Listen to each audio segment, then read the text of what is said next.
Hey guys, I'm Nick and welcome back to Sci-Finatics. Or if you happen to be new here, don't forget to click that subscribe button to stay up to date with all the latest Star Trek news on YouTube.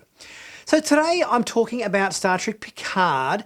There's a little bit more information coming out about Season 2 courtesy of none other than John de Lancie. I think all of our recent news lately regarding Season 2 for Picard has been courtesy of a few little hints and bits of information and things that John de Lancie has said in his various cameo appearances. He seems to be very keen and very eager on the whole cameo platform to leave messages for fans and so forth. But every once in a while he talks a little bit more about what he's up to on the whole Star Trek Picard front. And recently he let slip a little bit more information just about appearances of who we might see in Season 2 of Picard. And this goes into some of our legacy characters that we saw pop up in Season 1. So John was saying he was having a great time working with Patrick, doing the whole Q Picard routine as they have done many times before, and he was enjoying working with Jonathan, as in Jonathan Frakes, which I assume was the point of view of a directorial involvement, because obviously we know that Jonathan Frakes has been directing episodes featuring Q, which I think is a fantastic choice there. And tomorrow I'm working with Brent. So that I'm really looking forward to that. We know Brent Spiner's back in Season 2, reprising his role as Dr. Alton Indigo Sung, as we saw in Season 1. Data storyline has been finalised. Data is no more. Picard's turned off his proverbial life support and he's vanished into the digital ether when Picard disconnected the storage device that his consciousness was being stored in. Maybe we haven't seen the very last of Data after all. Now, we know that Season 2 is going to heavily feature time travel or alternate realities, whether it be time travel or whether it be an alternate version of the present or an alternate version of the past. Now, who John says he's working with could be a little hint as to things we might be in store for. Tomorrow I'm working with Brent. So this could be in relation to Alton Indigo Sung, or if there's time travel involved, it could be Data. Does this mean that Q sends Picard and crew back in time to a point where Data hasn't died, i.e. do they travel back to a period of time pre-Star Trek Nemesis, where we see Data still alive and kicking? Or is it an alternate reality, perhaps, where they travel into an alternate parallel universe or something like to that effect, in a universe where Data wasn't killed at the end of Star Trek Nemesis, and he's still, in fact, around, and he never sacrificed his life to save Picard in that story with Shinzon and the Romulans and whatnot in Star Trek Nemesis. This will be very interesting to see, because I personally had thought that Data was kind of done. I was very, very happy with the way they farewelled the character at the end of Star Trek Picard. So in terms of bringing Data back again, if there's time travel involved and we get to see Data, look, you know, that's great. I think any scene in it with Brent Spiner, he is always entertaining. Seeing that dynamic between Data and Picard is always entertaining. If it's an alternate universe Data, that could also have a different spin on it as well. And one thing that leads me to believe that maybe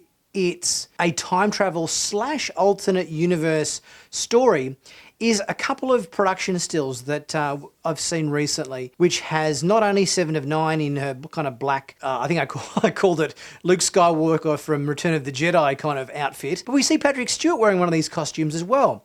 And we see a whole bunch of Starfleet flags and Federation flags that look very different to anything we've seen before. They're very almost Nazi-like in the sort of swastika thing with the big red and black and sort of white bannering. And the uniforms do look quite sort of militaristic. So there have been some rumours floating about that maybe Q sends them to a alternate timeline where maybe, for example, the Dominion won the war. The Dominion War occupied DS9. They've taken over half of the Alpha Quadrant, and this sort of new authoritarian state perhaps exists within the Federation and Starfleet that's over Dominion rule. That would kind of maybe explain these sort of strange black outfits that we see Seven of Nine and Picard wearing. Also, if this is an alternate timeline, it could be one where Data didn't die. And I think that could be interesting. There were also some other photos floating around which showed Picard walking with another character, which I think might be Laris, Orla Brady, who played Laris in season 1. It sort of shows him walking with her. She's wearing black as well.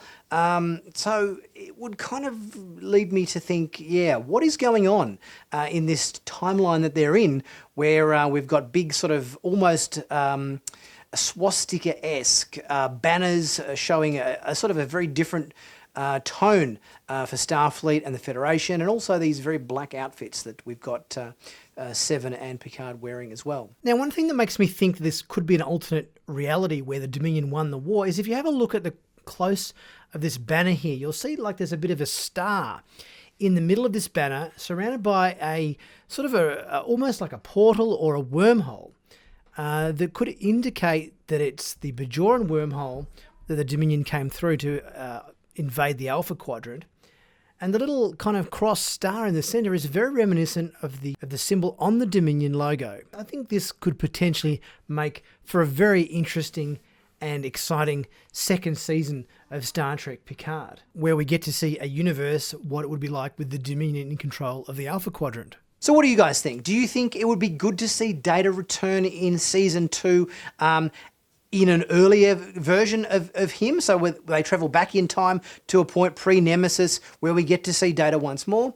Or do you think the idea of an alternate universe where weird stuff has happened, the timeline's been changed, maybe the Dominion is in control of the Alpha Quadrant, and we see this weird other faction in a part of the timeline where Data never died, sacrificing himself to save Picard, and he's still walking around and well?